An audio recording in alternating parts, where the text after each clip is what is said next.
ജോർദാനിലെത്തിയതിൻ്റെ ആദ്യ ദിവസം ഞങ്ങൾ കണ്ടത് പെട്രയായിരുന്നു. ലോകാത്ഭുതങ്ങളിലൊന്നായ പെട്ര സന്ദർശനത്തിന് ശേഷം അടുത്ത ഡെസ്റ്റിനേഷൻ ചാവുകടലാണ്.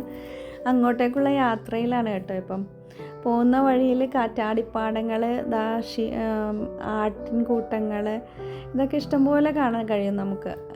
ജോർദാനിൽ കൂടുതലും ഈ സോളാർ എനർജി, കാറ്റാടി ഉപയോഗിച്ചുള്ള പവർ ഉൽപ്പാദനം, ഇതൊക്കെ കൂടുതലായിട്ടുള്ള നാടാണ്. ഒരു സ്ഥലത്തെത്തിയപ്പോൾ അവിടെ പട്ടാള ക്യാമ്പുണ്ട്. ആ പട്ടാള ക്യാമ്പിൽ നിന്ന് കുറേ പേര് ഓടി വരുന്ന കാഴ്ചയാണ് കാണുന്നത്.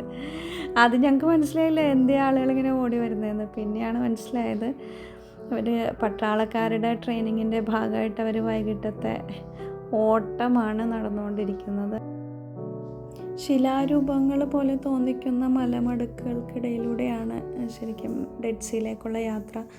ഡെഡ് സീ ഭൂമിയിലെ ഏറ്റവും താഴ്ന്ന പ്രദേശത്ത് സ്ഥിതി ചെയ്യുന്ന സമുദ്രമാണ്. ഇറങ്ങിയാണ് നമ്മളങ്ങനെ പോകുന്നത്. ഒടുവിൽ ഡെഡ് സീയുടെ ആ പ്രദേശത്ത് ചെല്ലുമ്പം വളരെ നോർമലായിട്ടുള്ളൊരു സീ ആയിട്ടാണ് നമുക്ക് ഡെഡ് സീ തോന്നുന്നത്. മനോഹരമായിട്ടുള്ളൊരു സീ ആണ്. ആ കടലിന് അപ്പുറം കാണുന്നത് പലസ്തീനും ഇസ്രയേലുമാണ്. ഇപ്പുറം സൈഡ് ജോർദാനാണ്. ഡെഡ് സീ അതിൻ്റെ ഓരോ വർഷം കഴിയുന്തോറും ഡെഡ് സീ വറ്റിക്കൊണ്ടിരിക്കുകയാണ്. വലിയൊരു കടലാണെങ്കിലും അത് വറ്റിക്കൊണ്ടിരിക്കുകയാണ്. കാരണം ഡെഡ് സീ എന്നുള്ള വെള്ളമാണ് പല ഇസ്രയേലും ജോർദാനും ഒക്കെ കൃഷിക്ക് ഉപയോഗിക്കുന്നത്.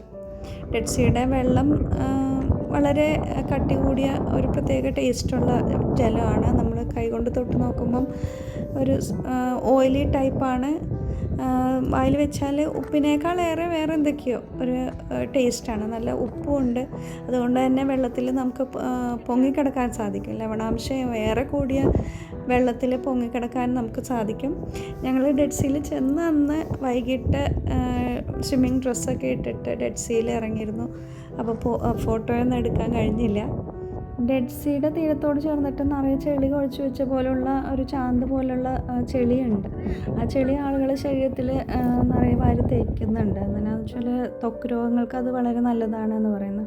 കൂടാതെ ഈ ജലത്തിൽ നിന്ന് ഒരുപാട് സൗന്ദര്യവർദ്ധക വസ്തുക്കളും ഉൽപ്പാദിപ്പിക്കുന്നുണ്ട്. ഏതായാലും ചെറുപ്പം മുതലേ കേട്ടൊരു കൗതുകമായിരുന്നു എനിക്ക് ഡെഡ് സീ.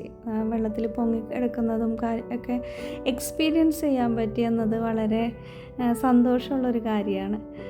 ഡെഡ് സീന്ന് ശേഖരിച്ച കുറച്ച് കല്ലുകളാണിത്. ഞാൻ അതിൻ്റെ അടുത്തിട്ട് ശേഖരിച്ചതുമായി വീണ്ടും കാണാം. Thank you so much.